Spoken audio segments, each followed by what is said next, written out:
আওয়ামী লীগের লোকজনের উদ্দেশ্যে বলতে চাই, এই বাংলাদেশে কোন নেতা কিংবা নেত্রী সর্বোচ্চ পর্যায় থেকে ক্ষমতা চুক্তির পর কিংবা ক্ষমতা থেকে চলে যাওয়ার পর, ক্ষমতা হস্তান্তরের পর দেশ থেকে কিন্তু পালিয়ে যায়নি, দেশ ছেড়ে যায়নি। আমরা দেখেছি 90-এ স্বৈরাচার এরশাদ, উনিও কিন্তু দেশ ছেড়ে চলে যাইতে পারত, কিন্তু ওনাকে বন্দী করা হলো। ক্ষমতাচ্যুতের পর ওনাকে বন্দী করা হলো, 5 বছর উনি জেলখানায় থাকলেন, জেলখানা থেকেই ভোট করলেন। তারপরে আবারও উনি 5 বছর পর রাজনৈতিক ময়দানে ফিরে এলেন। আমাদের নেত্রী উনি এত জুলুম নির্যাতনের পরেও দেশ ছেড়ে যাননি, দেশেই ছিলেন। দেশের মানুষের কথা চিন্তা করে, দেশে তার কর্মী বাহিনী আছে, দলের লোকজন আছে, সবার কথা চিন্তা করে উনি দেশেই থেকে গেলেন। জুলুম নির্যাতন নিপীড়ন মাথায় নিলেন।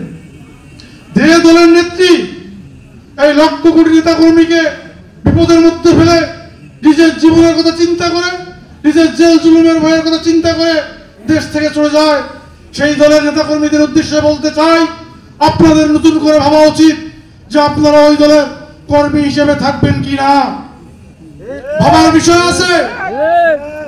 আপনাদের নেত্রী দেশ ছেড়ে চলে গেল, ওখানে বসে দেশের বিরুদ্ধে ষড়যন্ত্র হচ্ছে, তার গুন্ডামাই জ্বালিয়ে দিয়ে দেশের মানুষের বিরুদ্ধে, দেশের সরকারের বিরুদ্ধে আবারও ষড়যন্ত্র হচ্ছে।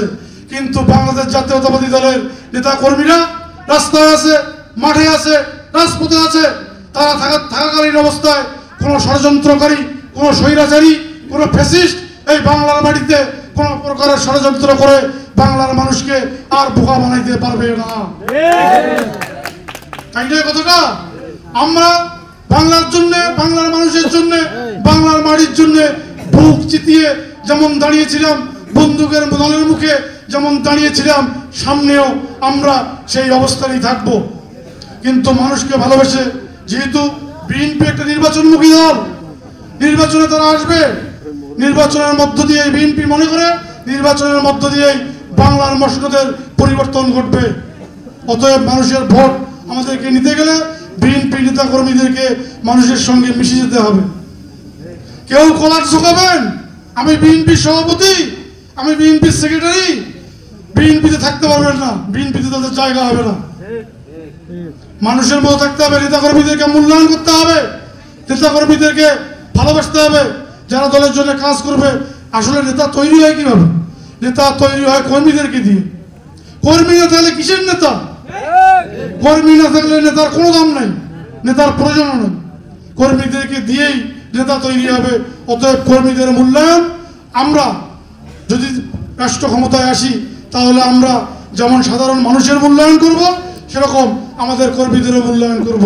আমি আগেই বলেছি যে আমরা আওয়ামী লীগ নই, আমরা বাংলাদেশ জাতীয়তাবাদী দলের জিয়াউর রহমানের সৈনিক, জিয়াউর রহমানের আদর্শ, জিয়াউর রহমানের নির্দেশনা, জিয়াউর রহমানের যে রাজনৈতিক দল গঠনের উদ্দেশ্য, বেগম খালেদা জিয়ার যে রাজনৈতিক উদ্দেশ্য, সেই উদ্দেশ্যকে লালন করে, সেই উদ্দেশ্যকে ধারণ করে আমরা এই রাজপথে ছিলাম।